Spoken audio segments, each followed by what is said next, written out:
మావా దీపావళి ఎప్పుడు మావా? అది ఇప్పుడాడ్రా, అక్టోబర్లో కదా వస్తుందే. మరి పాకిస్తాన్ వాళ్ళు అప్పుడే దీపావళి జరుపుకునేస్తున్నారు.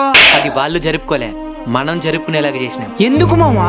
ఈ మధ్య జమ్మూ కాశ్మీర్లో ఉగ్రవాదులు ప్యాంట్ టిప్పు చూసి మరి చంపినారు కదా, వాళ్ళని ప్యాంట్ ఊడిపోయేలా పరిగెత్తిచ్చి చంపుతున్నారు మన ఆర్మీ వాళ్ళు. ఇక్కడ ఏం జరిగిందో వెళ్ళి మీ మోదీకి చెప్పండి అని మన మహిళల్ని పంపించినారు కదా. ఇప్పుడు మనం వాళ్ళ ఉగ్రవాదుల్ని ఎంతమందిని చంపాం, ఎలా చంపామని వాళ్ళకే తెలియజేసింది కూడా మన మహిళలే.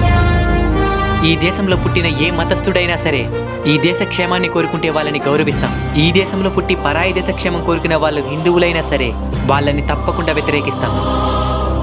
అర్ధరాత్రిన జరిగిన ఈ ఆపరేషన్ సింధూర్ ద్వారా ప్రపంచానికి ఒకటి ప్రస్ఫుటంగా అర్థమై ఉంటుంది. ఏంది మావా అది? భారతదేశం ప్రపంచానికి శాంతినే కాదు, భయాన్ని కూడా పరిచయం చేయగలదు. మన సైన్యానికి ఆ కాలభైరవుడు, కాళీమాత ఆశీస్సులు ఎల్లవేళలా ఉండాలని మనస్ఫూర్తిగా కోరుకుంటున్నాము. జై భారత్, జై హింద్.